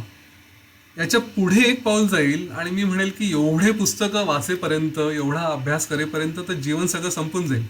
बरं, आपण असं जन्माला आल्यानं म्हणू शकत नाही घरच्यांना की जरा थोडे थांबा, हे मला मॅन्युअल दिलेलं आहे भगवद्गीतेचं किंवा योग वासिष्ठचं, हे सगळं वाचतो, जीवन कसं जगायचं हे समजतो, किंवा आर्ट ऑफ लिव्हिंगचा कोर्स करतो आणि त्याच्यानंतर मग मी काय म्हणतात त्याला, जीवन कसं जगायचं हे शिकतो आणि जीवन जगेल, असं तर म्हणता येत नाही. दोन्ही गोष्टी सोबत चालतात, अध्यात्म आणि व्यवहार, या दोन्ही गोष्टी साईड बाय साईड एकत्रच चालायला लागतात. दोघांची सांगड घालून, हातात हात घालून पुढे जायचं असतं. इकडे शिकायचं, इकडे वापरायचं, इकडे शिकायचं, इकडे वापरायचं. व्यवहारातूनही शिकायचं, अध्यात्माशी त्याचं तुलना करून बघायची, ते चेक करून बघायचं की अच्छा अध्यात्मात काय सांगितलं आहे, हे असं जीवन करत करत पुढे जायचं असतं. त्याच्यामुळे दोन्हीही गोष्टी आवश्यक आहे. जो सगळ्यात पहिला प्रश्न विचारला होता योग वासिष्ठच्या सुरुवातीला सुतीक्ष्णनी अगस्त्य ऋषींना, की काय करायचं, कर्म की ज्ञान, हे इथे त्याचं उत्तर थोडक्यात असं आहे की दोन्ही आवश्यक आहे, हे करावंच लागेल, याच्यातून सुटका होऊ शकत नाही. तर हा जेव्हा प्रकार येतो तर आपण अभ्यास करू मग बोलू असं म्हणण्यापेक्षा एक गुरु पटकन कोणीतरी साधावे, त्यांच्या मागे लागावं आणि बघावं ते काय सांगतात. हे इतकं सोपं आहे. जेव्हा हे कळतं ना तेव्हा आपल्या आयुष्यामध्ये निर्णय घेणं कठीण नाही होत. ते डायरेक्टली, म्हणजे आज एखादी व्यक्ती, ही व्यक्ती कशी वागेल हे जर समजून घ्यायचं असेल, त्यांच्यासमोर मी जाऊन 50 लाख रुपये ठेवले आणि म्हटलं की हे 50 लाख घ्या आणि अमुक व्यक्तीची हत्या करा, तर ही व्यक्ती कशी वागेल हे समजण्यासाठी काही खूप विचार करायची गरज नाही, कारण ही व्यक्ती मला माहिती आहे गुरुच्या मार्गाने चालणारी आहे. जो प्रश्न ही विचारेल मनामध्ये की माझ्या ठिकाणी गुरु असते तर काय केले असतं, तर नसतं केलं, तर ह्या प्रश्नाचं उत्तर मलाही माहिती की या ठिकाणी गुरु असते तर काय करतील. जे आपलं जीवन पुस्तक आहे ते असं एक ओपन अँड शट, म्हणजे पूर्णपणे उघडं असं पुस्तक आहे, ते कोणालाही सहज अंदाज बांधता येईल ही व्यक्ती या प्रसंगामध्ये कशी वागेल. इतकं सोपं असू शकतं. एखाद दुसरे प्रसंग आयुष्यात इथे येतात की जिथे थोडंसं कन्फ्युजन होतं, हे करू की ते करू, जिथे ज्याला आपण मॉरल डिसिजन्स घेणं म्हणतो, हे कठीण होऊ शकतात. खास करून नवऱ्यांच्या बाबतीत हे जास्त वेळ होतात. कारण आईला बघू की बायकोला बघू याच्यामध्ये बिचाऱ्यांचं जे काही व्हायचं ते होत असतं. तिथे मॉरल डिसिजन्स, मॉरल कन्फ्लिक्ट येतात. परंतु अशा एक्सेप्शनल सिच्युएशन्स आहेत. बाकीचं तर एवढं आयुष्य असतं, त्याच्यामध्ये तर निश्चितपणे आपल्या हातात आहे की मला जो निर्णय घ्यायचा आहे तो निर्णय मी माझे गुरु काय घेतील त्या मार्गावरती चालून घेतला तर निदान माझ्याकडून जे चुका व्हायच्या त्या कमी होतील. पण नेमकं या बाबतीत आपण चुकतो. मी जे मघाशी म्हटलं की मला काही होणार नाही, मग आपण ना गुरूंना आठवत ना शास्त्राला आठवत आपण काय म्हणतो की जाऊ दे, गुरु बिरू मला माहीत नाही, ते ते गुरु आहेत, ते संत आहेत, त्यांना काय संसार समजतो, मी संसारात आहे, मला बघायचा आहे संसार. ही आपली भाषा असते. आणि त्याच्यामुळे आपण आजारी पडल्यावर डॉक्टरकडे जायच्या ऐवजी आपण शिंप्याकडे जातो, सांभाराकडे जातो आणि त्याला म्हणतो दे रे बाबा औषधं. आणि या लोकांनी औषधं दिले तर परिणाम काय होणार आहे? रोग येतील, भोगावं लागेल, त्रास होईल. एक्झॅक्टली हेच जीवनाच्या बाबतीतही होतं की आपल्याला जेव्हा आपण गुरूंकडे जाण्याच्या ऐवजी अशा कठीण प्रसंगी आपण इकडे तिकडे जातो आणि त्याप्रमाणे निर्णय घेतो तर त्याचे परिणाम भोगावेच लागतात. कोणी म्हणेल आपण इकडे तिकडे न जाता आपल्या मनाचं ऐकतो, तर हा विषय खूप गहन आहे. आपलं मन हे आपलं नाही, हे माझं वाक्य आज लक्षात ठेवा. पुढे कधीतरी आपण या विषयावरती चर्चा करू की आपलं मन हे आपलं नाही आहे, हे कुठून तरी घडलेलं आहे. एक थोडक्यात सांगायचं तर आपलं मन म्हणजे आपल्या जीवनामध्ये जे काही आपले जीन्स असतील, आपले पूर्वज असतील, आपल्या आईवडिलांचे संस्कार असतील, आपल्या आयुष्यात घडलेल्या घटना असतील, पुस्तकं कुठले वाचले, शाळेत काय झालं, शिक्षकांनी काय शिकवलं, मित्र काय होते, हे सगळे यांचे जे परिणाम झालेले आहेत ते मिळून आपलं मन. त्याच्यामुळे आपलं मन हे आपलं नाही. म्हणून आपलं मन सोडून गुरूंचं मन पकडायचं. गुरु काय करतील हे समजलं, मार्ग सुटला, प्रश्नच येत नाही आयुष्यामध्ये. मी राहिलोच नाही, जो काही आहे तो आणि मी एकच, आगामी देवाची झालो, हे जे आहे ना तसं. आणि मग त्या क्षणी आपल्या हातून चुका होणार नाही. चुका झाल्या नाही तर परिणाम भोगायची गरज पडणार नाही. हे इथे छान बराच वेळ झाला. ठीक आहे. तर वसिष्ठ ऋषी हे सगळं प्रयत्न त्यावेळेस ते सांगतात की जे कर्माची आपले जे प्रयत्न करायचे आहेत हे शास्त्र आणि गुरु यांना अनुसरून करा. त्याला सोडून दिलं तर मग जे प्रयत्न असतील त्यांचं फळं आणि शास्त्राला अनुसरून केलेले फळं यांच्यामध्ये जमीन आसमानचा फरक आहे. त्याच्यामुळे पहिल्यातून तुम्हाला जे हवं ते साधतं शास्त्राला आणि गुरुला अनुसरून केलं तर. आणि त्याला सोडून जे करतात त्याच्यामध्ये मात्र केवळ दुःख आणि कष्टच पदरात पडतात. हे शाश्वत सत्य आहे. जरा डोळे उघडून आजूबाजूला सगळ्यांनी बघायचं की कोणाच्या आयुष्यात काय काय समस्या येतात, त्याच्या मागची कारणं काय असू शकतात. तर हे वाक्य आपल्याला असं 1000 ट्यूबलाईट लागल्यासारखं एकदम डोक्यात लखलखीत प्रकाश पडेल की अरे आपण चुका करायला नको, शास्त्रानुसार गुरुवचनानुसार जाऊ, ह्याच्यातून कोणीही सुटत नाही, कारण हा नियमच आहे. फटके बसतात, केव्हा बसतात माहीत नाही, कशाचे बसतात माहीत नाही, आणि जेव्हा बसतात तेव्हा कशाचे दिले हेही सांगितलं. ठीक आहे, हे पक्का लक्षात ठेवू आणि यापुढे हा प्रयत्न करू की आपण गुरु आणि शास्त्रानुसार वागू. त्याचे जे काही दुष्परिणाम असे आपल्या मनात भीती असते की नाही असं केलं तर हे होऊ शकेल, ते होऊ शकेल वगैरे वगैरे, त्यासाठी सगळं योग वासिष्ठ पुढे आहे. ते आपल्याला सांगेल की जी भीती आहे ती काढून टाकायची, कशी काढायची वगैरे, या सगळ्या गोष्टी पुढे येतील. प्रयत्नांचा विषय आपण उद्या सुरू ठेवू, कारण याच्यावरती भरपूर बोललेले आहेत. सगळ्यांना विनम्र आव्हान राहील की जिथे जिथे शक्य आहे प्रयत्न हा विषय खास करून परफॉर्मर्ससाठी, विद्यार्थ्यांसाठी चांगला उपयोगी आहे. असतील कोणी त्यांना हा मेसेज फॉरवर्ड करा, त्यांना बोलवा, त्यांच्यासाठी सुद्धा जीवन परिवर्तनासाठी हे नॉलेज उपयोगी पडेल.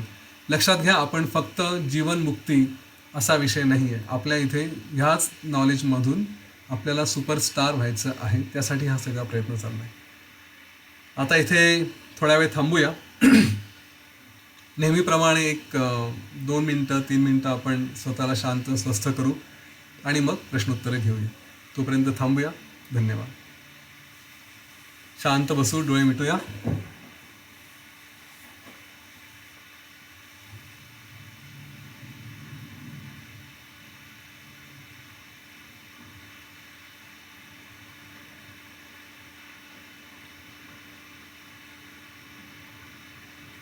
आपल्या श्वासावरती लक्ष ठेवूया. आपला श्वास हा आपला परम मित्र आहे.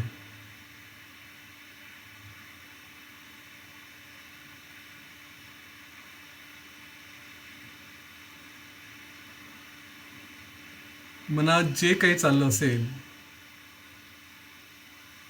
तिकडे न बघता श्वासाकडे बघितलं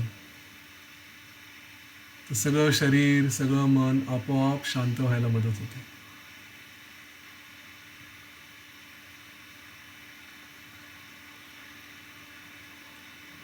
श्वासाची खोली किती, त्याची गती काय, किती डीप आहे किती स्पीड आहे, बघूया.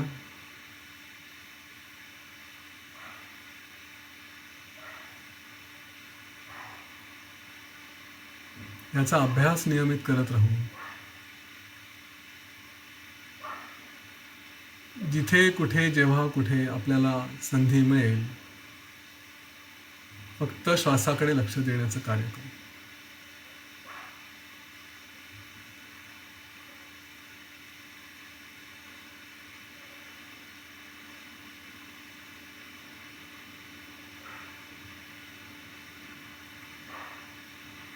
जन्माला आलोच आहोत,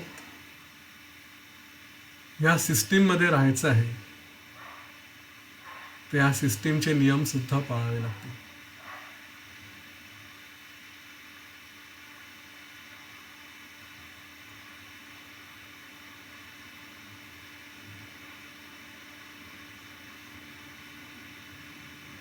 कर्म आणि त्यांची फळं हा साधा सरळ नियम आहे. जसे प्रयत्न जसे कर्म तसे फळ.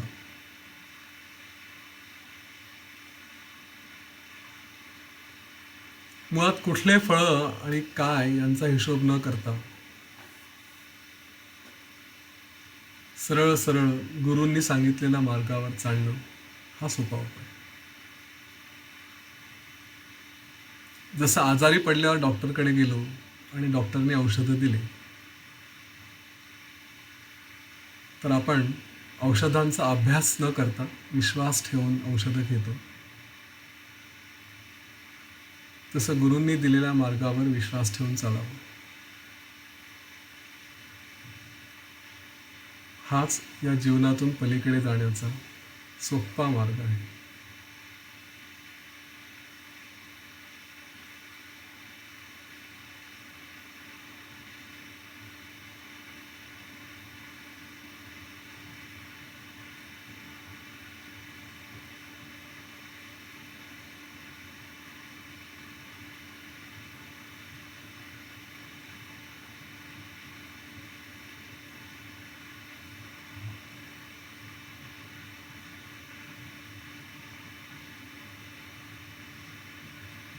स्वतःशी असा दृढ संकल्प करू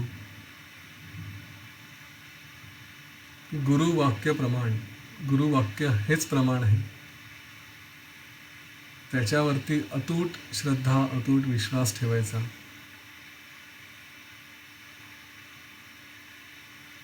जे काही परिणाम असतील त्याला जबाबदार तेच, आणि ते समर्थ आहेत त्या परिणामातून आपल्याला वाचवण्यासाठी.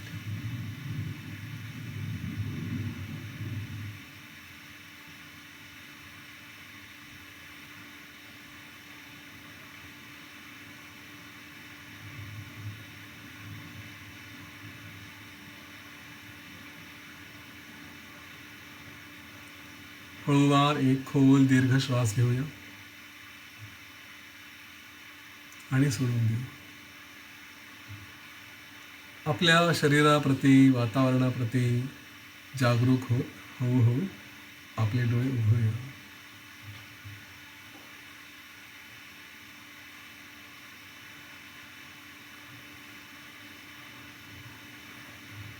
धन्यवाद. जय गुरुदेव. जय श्रीराम. काही प्रश्न असतील घेता येतील.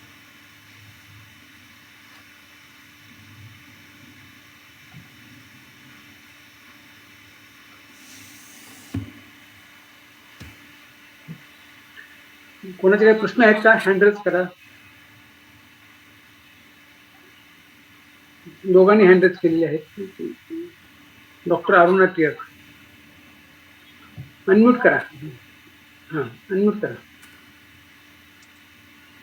बोला. नमस्कार. आता एक महत्वाचा प्रश्न असा की आपण गुरूंचं वाक्य, गुरूंची आज्ञा प्रमाण मानायची. पण जीवनात असा प्रत्येकाला गुरु मिळणं आणि योग्य वेळी गुरु मिळणं, कारण आपल्या समस्या हा आयुष्यामध्ये म्हणजे येत असतात, तर तो गुरु योग्य वेळी मिळणं हे कसं, म्हणजे त्याचं रिलेव्हन्स मला नाही समजला. कारण ते कसं आपण गुरु त्या क्षणी मिळणं पण गरजेचं आहे ना. आपल्या दृष्टीने प्रयत्न करावा. आध्यात्मिक गुरूंची काही कमी नाही आहे, भरपूर आहेत. कुठेतरी एक योग वसिष्ठमध्ये हा सगळा उल्लेख पुढे आलेला आहे. साधू संगती काय, सत्संग कसा, कोणाला सत्पुरुष समजावं, त्यांच्या मागे कसं जावं, हे सगळं काही इथे आपल्या पुढच्या 2-3 दिवसांमध्ये डिस्कस होईल. पण कारण नाही, बोला बोला. तर आपल्याकडे संधी असतात की कोणीतरी आपल्याकडे येतो, म्हणतो की चला तुम्ही ह्या कार्यक्रमाला या किंवा इथे हे कोर्सेस करा. जसं आर्ट ऑफ लिव्हिंगमध्ये आहे, श्री श्री रविशंकरजींकडे कोर्सेस करणारे आणि त्यांच्यासोबत जाणारे भरपूर लोक आहेत. अनेक बाकी आध्यात्मिक गुरु आहेत, नाही अशातला प्रकार नाही. तर कुठेतरी आपण एक मार्ग निश्चितपणे पकडू शकतो. त्याच्यात आज इथे एवढे परिवार आहेत. कोणी समर्थांना सुद्धा गुरु मानतात, कोणी गोळवलकरांना गुरु मानतात. प्रत्यक्ष सजीव जीवित असणारे गुरु किंवा त्यांच्या शब्दांच्या रूपाने जीवित असणारे, म्हणजे जसं ग्रंथ असतील, ग्रंथांच्या रूपाने ते जीवित असतात. तर असे ऑप्शन्स आहेत. पण गुरु नाही असं होणार नाही, निदान भारतीय नाही, संस्कृतीमध्ये तर कठीण नाही.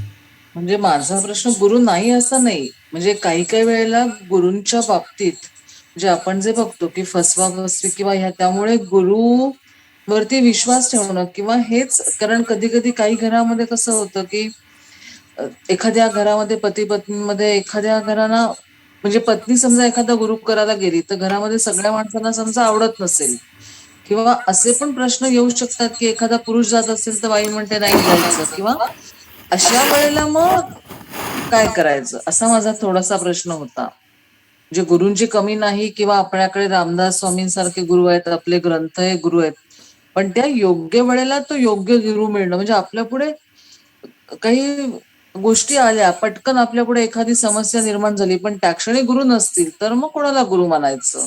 मग आपली समस्येतनं मान काढून पुढे कसं जायचं? शास्त्र आहेत आपल्याकडे, भगवद्गीता, योग वसिष्ठ आहे, या सगळ्यांमध्ये सुद्धा मार्ग दिलेले आहेत. आणि ते थोडेफार वाचलेले असतील तर निश्चितपणे त्याची उत्तरं मिळतात. पण गुरु असावा हे एक आपल्या संस्कृतीमध्ये पूर्वीपासून सांगितलेलं आहे. आता फसवणूक होते, नवऱ्याला आवडत नाही, बायकोला आवडत नाही, हे सगळे विषय प्रॅक्टिकल आहेत. त्यातल्या त्यात ज्या मर्यादा पाळून जेवढं सांभाळून करता येईल तेवढं अवश्य करावं. पुष्कळ ठिकाणी असेही कन्फ्लिक्ट्स आहेत की एक जण एका गुरूंना फॉलो करतं, दुसरे जण दुसऱ्या गुरूंना फॉलो करतात. तर एक थोडीशी मॅच्युरिटी ठेवून एक दुसऱ्याला त्यांच्या त्यांच्या मर्यादा ठेवून एवढं करू शकतो. का मी असं नाही म्हणणार की संत मीराबाईसारखं करावं की सगळं सोडून दिलं, घर एकीकडे आणि आपण दुसरीकडे, असं नाही. हा सध्या काळ तसाही नाही. संसार सांभाळून सगळं करायचं आहे आणि आपल्या हृदयात तेवढी भक्ती असावी, ज्ञान हे आपोआप त्याच्यासोबत येतं की हे गुरु काय म्हणतील, माझे गुरु काय म्हणतील, हे वेगवेगळ्या रूपाने आपल्यासमोर प्रकट होत असतं. त्यामुळे हा प्रश्न खरं जेव्हा उपयोगात, जेव्हा इम्प्लिमेंट करायला जाऊ तेव्हा हा प्रश्न इतका कठीण वाटत नाही की गुरु मिळतात, नाही अशातला भाग नाही आहे. शास्त्र आहे, शास्त्रांच्या माध्यमातून आपण करू शकतो. पण कुठेतरी सुरुवात करणं हे आपल्या हातात आहे, प्रयत्न करणं हे आपल्या हातात आहे. आणि अनेकदा असंही झालं, म्हणजे योग वसिष्ठमध्ये सुद्धा त्याच्यात हे सगळं डिटेलमध्ये आलेलं आहे की हा मार्ग कसा निवडला जातो. तर जशी जत्रा भरलेली आहे तर चला जाऊन बघूया काय चाललंय पुढे. हा एक्झॅक्टली हे असेच शब्द आले आहेत त्याच्यात की काहीतरी जाऊन बघू तर खरी काय होतं. असं बघण्यासाठी म्हणून माणूस जातो आणि मग त्याला थोडीशी गोडी वाटते, मग गोडीमध्ये तो हळूहळू इन्व्हॉल्व्ह व्हायला लागतो, मग हळूहळू भक्ती निर्माण व्हायला लागते.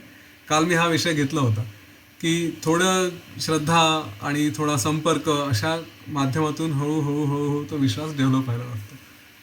तर पण प्रयत्न आपल्याला करावे लागतात. थोडंसं बघूया या उद्देशाने का होईना, पण कुठेतरी 4 पावलं पुढे जावे लागतात. नाही त्याशिवाय म्हणजे ते सुचत. हे तर नक्कीच आहे की, कारण आता सुद्धा आम्ही तुमची जेव्हा ही प्रवचनं ऐकतो तेव्हा आता आम्हाला इन्साइट मिळतो आहेच, आणि हे सुद्धा आपण हे अटेंड करून बघूया म्हणता क्षणी गोडी लागते इतकी की आपण खरोखर 8 वाजले की नाही पहिलं इथे आपण आलं पाहिजे, हे 100% होतं. म्हणजे गुरु हा मिळत जातो कुणाच्या ना रूपात नक्कीच मिळतो. फक्त मला थोडासा प्रॅक्टिकल प्रश्न वाटला म्हणून विचारला. खूप खूप धन्यवाद, आभारी आहे. गुरु इज एक्सपर्ट पर्सन और आध्यात्मिक गुरु, वॉट टू चूज, दोन्ही. ओके, आपल्याला अनेक गुरु करावे लागतात आणि अं, त्यात काही गैर नाही. म्हणजे जशी जशी करिअर करायचं आहे, करिअरचे गुरु वेगळे आहेत, आध्यात्मिक गुरु जीवनासाठी आवश्यकच आहे, ते लागतातच आपल्याला. डॉक्टर अरुणा टिळक यांचं झालं का आत्ता? झालं. अच्छा, अभि? म- मंगलाताई काजळे ते त्यांना केलं. मी अभिला हे केलं, हा. अनम्यूट केलं. यतीन सर, मला डॉक्टर टीकांनी विचारला तो प्रश्न अगदी बरोबर वाटला, की बऱ्याच लोकांना मार्गदर्शन नाही मिळत आणि जे गुरु असतात ते म्हणजे कोणी जे भौतिक जगातले आमिष दाखवून फसवलं जातं, तसं बऱ्याच लोकांचं होतं. पण तुम्ही जसं म्हणाला की प्रयत्न करायचा आणि पुढे तुम्ही सांगणारच आहात, त्याच्यावर माझा विश्वास आहे. पण मी अजून तुमच्या सहवासातनं एक शिकलो, की जे तुम्ही प्रयत्न करतात, जेव्हा आपल्यासमोर प्रॉब्लेम येतो आणि आपण प्रयत्न करतो असं तुम्ही सांगतात, पण त्याच्यामध्ये अजून एक भाग आहे की मी जे तुमच्याकडनं शिकलो बेसिकली, की एखादा प्रॉब्लेम आला की घाबरून न जाता त्याचं विश्लेषण करून त्याचं अगदी सोप्या सोप्या याच्यात मांडणी करून त्याच्यावर व्यवस्थितरित्या अटॅक करायचं. हे जे आहेत ते आपल्याला एखाद्याच, मला असं वाटतं की ते गुरुकडनं मिळतं किंवा that is ability that needs to get develop. पण ती खूप इम्पॉर्टंट आहे. आणि मी हे पण बघितलं की Amazon वगैरे सारख्या कंपनी जेव्हा इंटरव्ह्यू घेतात तेव्हा तसंच विचारतात की एकदम वेग प्रश्न दिला जातो आणि समोरचा कॅन्डिडेट त्याचं विश्लेषण करून कसं अगदी छोट्या छोट्या रूपात ते मांडतो आणि त्याच्यावर बोलतो, ते ते खूप इम्पॉर्टंट असतं. आणि दुसरा गमतीचा भाग म्हणजे पुणेकरांना टोमणे हा जन्मसिद्ध हक्क आहे, त्याच्यामुळे त्याचे काही कर्मफळं मिळतील असं वाटत नाही. एवढंच बोलायचं होतं. छान. तुमचा हा जो एक अँगल होता ना बुद्धीबद्दल, ॲनालिटिकल स्किल्स वगैरे, हे आपण पुढे चर्चा करू याच्यावरती. आहे आपल्या 2-3 दिवसांच्या याच्यात आहे. बुद्धी तीक्ष्ण होते हा एक या ग्रंथ वाचनाचा, या आध्यात्मिक मार्गाचा फायदा आहे, तो जाणवतो पुढे. ठीक आहे. मंगलाजी.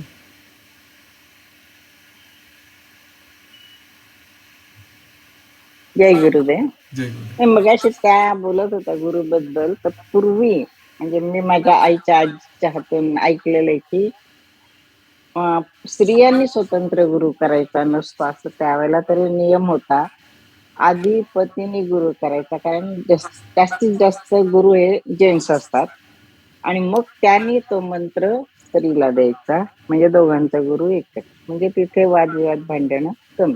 अच्छा. ही मॅच्युरिटी होती किंवा श्रद्धा होती. आता ते थोडं अवघड वाटतं, पण सद्गुरू कसं भेटेल हा मला थोडा प्रश्न असतोच नेहमी मनामध्ये. असं म्हणतात सद्गुरू तुम्हाला निवडतात, तुम्ही निवडत नाही. ओके. आणि इथे कुठेतरी पुन्हा आपण केलेले प्रयत्न हे आपल्या कामी येतात.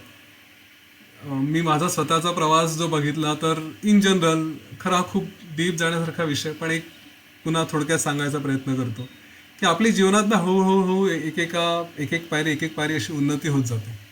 की कधीतरी घरी शुभंकरोती म्हणायला लागणारा मुलगा हळूहळू मंदिरात जायला लागतो. मंदिरात जाता जाता कुठेतरी कधीतरी भजन कीर्तन असं करता करता मग कुठल्या तरी गुरूंकडे किंवा त्यांच्या कार्यक्रमांना, मग करता करता त्यांचे ध्यान मार्ग घेणं, त्यांचा मंत्र घेणं, असं करत करत आयुष्यात प्रगती होते. आणि कधी कधी हे प्रयत्नांबद्दल आणि जन्ममृत्यूबद्दल विशेष करून जे सांगण्यात आलंय नंतर, ते हेच आहे की एकदा तुम्ही या मार्गावर लागले की ते पुढे पुढे चालत राहणार आहे, मागे येत नाही. त्याच्यामुळे हे सगळं अचीव होतं. गुरुसुद्धा येतात आयुष्यात. गुरु आपल्यापर्यंत येतात का आपल्याला शोधावं लागतो? गुरु आपल्यापर्यंत येतात, ते आपल्याला निवडतात. अनेकदा भाषा हीच आहे की आपल्याला गुरु शोधावे लागतात म्हणून, पण प्रत्यक्ष मी जे ऐकलेलं आहे, माझं जे ज्ञान आहे त्याच्याप्रमाणे गुरु तुम्हाला निवडतात. परंतु तोपर्यंत आपल्याला चांगले प्रयत्न करणं हे आपल्या हातात आहे. नशिबावर सोडू नका. नाही तर गुरु मिळाले नाही हे माझं भाग्य नाही असं म्हणू आपण. आशाताई. सर, आपण आजारी पडतो तेव्हा डॉक्टरकडे जातो, पण खूपदा असा अनुभव येतो की एक डॉक्टर, दुसरा डॉक्टर, तिसरा डॉक्टर आपल्याला बरंच वाटत नाही. मग अशा वेळेस आपण म्हणजे त्यांना सापडत नाही उत्तर आपल्या आजारावर असं वाटतं आपल्याला. तर अशा वेळेस काय शिवाय आपण आध्यात्मिक गुरुकडे जायला पाहिजे?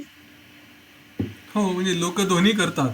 चांगले आध्यात्मिक गुरु तुम्हाला सांगतील की ठीक आहे, तुम्ही श्रद्धा ठेवा, विश्वास ठेवा आणि चांगले डॉक्टर आहेत त्यांच्याकडे जा. असं कोणीही म्हणणार नाही. निदान एक जे सेन्सिबल आहेत ते, की चल मी विभूती दिली आणि तू बरा होशील आणि ती तुला डॉक्टरकडे जायची गरज नाही, असं नाही नाही म्हणणार. विभूती नाही, पण म्हणजे अशा वेळेस आपण कुठून मार्ग शोधायचा? म्हणजे कोणाकडे जायचं आपण? की आध्यात्मिक गुरुला विचारावं का आपण, की माझं काय होणार आहे, मी कोणाकडे जाऊ? असं काही असतं का? हो, असं कोणी सांगतं? सांगतात. त्यांना विचारायचं की मला असं असं आहे, काय मार्ग आहे सांगा. मला ते सापडत नाही असं उत्तर मला असं. सापडत नाही. हं. हं, हं. ते तुम्हाला कुठल्या तरी ते सांगतील की ठीक आहे, चांगल्या डॉक्टरकडे जा एवढंच सांगतील आणि दुसरं म्हणतील की हं. विश्वास ठेव. हो, याच्यामध्ये ना बरोबर. एक आपली श्रद्धा आणि आपल्या मनाची स्थिती, आपल्यावर होणारे उपचार, त्या उपचारांना आपण कसं प्रतिसाद देतो आहे, या सगळ्या गोष्टी इम्पॉर्टंट असतात. बऱ्याचदा मनाचा आधारच एवढा चांगला मिळतो कधी कधी की त्याच्यामुळे म्हणजे रोग बरे व्हायला सुद्धा मदत होतात. चमत्कार घडलेले आहेत, चमत्कार घडतात, नाही अशातला प्रकार नाही. तिथे लोकांच्या बाबतीत हे झालंय की कुठले तरी रिपोर्ट आले आणि ते पॉझिटिव्ह होते आणि नंतर पुन्हा गुरुकृपा झाली आणि ते निगेटिव्ह आले. हे प्रसंग आजही घडतात आणि हं, निदान माझा हं. तरी विश्वास आहे की असं आहे. नाही, मी बरोबर आहे. माझाही आहे विश्वास, पण ते आपल्याला सुचावं लागतं आणि तो गुरु पण भेटावा लागतो असंच वाटतं मला तरी. मी हो, तो म्हणून मार्ग दाखवतो आपल्याला, गुरु आपल्याला मार्ग दाखवतो, हे मी अनुभव घेतलाय. पण ह्या डॉक्टरी क्षेत्राबद्दल मला असा प्रश्न वाटला होता, की विचारावं की असं कोणाला खरंच जाऊन विचारावं का? की मला काही उपाय सापडत नाही, काय करू? तर तो काहीतरी दाखवत असतील मार्ग आपल्याला. निश्चित सांगतील बरं. असं. ओके. Thank you sir. एकदा दवाखान्यात डॉक्टरांच्या केबिन बाहेर लिहिलं होतं, आम्ही फक्त औषध देतो, गुण मात्र तो देतो. तो इथे तो म्हणजे परमात्मा. बरोबर. ठीक आहे.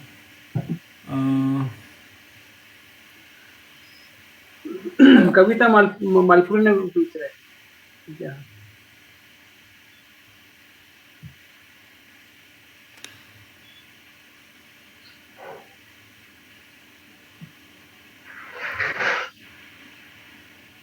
कोण आहे? कविता मालपुरी म्हणते, त्यांना अच्छा, विचारायचं. ओके. अजून सांग. अनम्यूट करा. हा, नमस्ते सर. मला नमस्ते. ते गुरुबद्दलच विचारायचं होतं. आता तुम्ही अनघाताईंनी त्यांनी सांगितलं. मग गुरु म्हणजे असं एक ठराविक व्यक्ती, मूर्ती की ज्ञान म्हणजे गुरु? कन्फ्युजन आहे मला. पण आता मी ऑनलाईन तर एवढं ज्ञान मिळते, मग नेमकं कुणाला एकच पकडायचं की काय? ज्ञान मी जसं म्हटलं की आपल्याकडे तेवढा वेळ नाही की सगळं वाचत बसा, ऐकत बसा आणि त्याच्यातून मार्ग काढा. हे जे कोणी संत परंपरा आहेत त्यांनी आपलं संपूर्ण आयुष्य या सगळ्या गोष्टी समजून घेण्यासाठी दिलेलं असतं. त्यांचा अभ्यास असतो आणि त्यांचं वचन फॉलो करणं हे त्यातल्या त्यात सोपं आहे. नाहीतर मग कोणते शास्त्र, कोणते वेद, कुठले पुराण किती वाचत बसणार ना? आणि ते वाचता नाही, वाचता वाचून नाही. आता ऑनलाईन तर एवढं ऐकायला रोज आता ज्ञानेश्वरी ऐकायला ऑडिओ एवढी काही मिळतायत ना. मग त्यांचं ऐकलं की खरंच ते, म्हणजे ह्यांचं ऐकलं की वाटतं ह्यांचंही बरोबर. म्हणजे शेवटी सगळ्यांचं सार एकच असतं. पण मूर्तीत एकाच ठिकाणी असं करायचं की काय, एवढं कन्फ्युजन होतंय मला. नाही. या विषयावरती उद्या परवाकडे बोलेल, पण सिद्ध असावे, सत्पुरुष हे जीवनात असावे. अच्छा. आणि आणखीन एक, आता हा जो प्रोग्राम आहे दिवसातून एक 2-3दा ऐकलं तरच ते आता आत उतरणार आहे. ते थोडं ऐकण्यासाठी काय, कसं? यूट्यूब चॅनल खूप आहे, छान आहे. त्याच्यावरती तुम्ही ऐकू शकता. आणि नाहीतर आहे 50-60 दिवसांचे संस्कार, काहीतरी परिणाम करतील अशी आशा करू आपण. नाही, नाही. ते छान वाटतं. म्हणूनच दिवसातून 2-3दा ऐकलं की मग ते आत शिरेल चांगलं. मुरेल, शिरेल म्हणण्याचं शिरतं एकदा, मग मुरेल ते चांगलं. होईल. आणि ते युट्यूबवर मग सप्टेंबरचे वगैरे असे खूप येतायत हो, म्हणून म्हटलं. अम, नेमकं. तुम्ही मला प्लेलिस्ट एकदा आहे, आपली प्लेलिस्ट आहे ना, ती आपण पाठवू उद्यापासून. हा प्लेलिस्ट पाठवून द्या ग्रुपवरती. आणि हां, त्यात तसं सुद्धा करा. कारण तुम्ही एडिट केलेले आणि न एडिट केलेले असे येते. त्याचे एडिट केलेलेच ठेवले पाहिजे. प्लेलिस्टमध्ये फक्त एडिट केलेलेच येतील, दुसरे नाही येणार. नाही आहेत तुम्ही मला पाठवली ना. मग मी काढून टाकेल, जे एडिट केलेलं नाहीये ते काढून टाकेल. हा मी काल परवा पाहिले तर सप्टेंबरचेच खूप सारे होते. आजचं उद्या 2-3दा ऐकलं की मग ते चांगलं हे होईल असं मला म्हणायचं होतं. काम हा. करता करताही कानात. नाही, मी प्लेलिस्ट तयार केली आहे, त्याच्यामध्ये सगळे येते. आता हे 6च्या 6 व्हिडिओ त्याच्यात असतील. 6वा व्हिडिओ उद्या येईल. धन्यवाद. ते खूप सुंदर सांगताय तुम्ही, पण ते ऐकायला पाहिजे 3-4 वेळेस वाचण्यापेक्षा. ठीक आहे. धन्यवाद.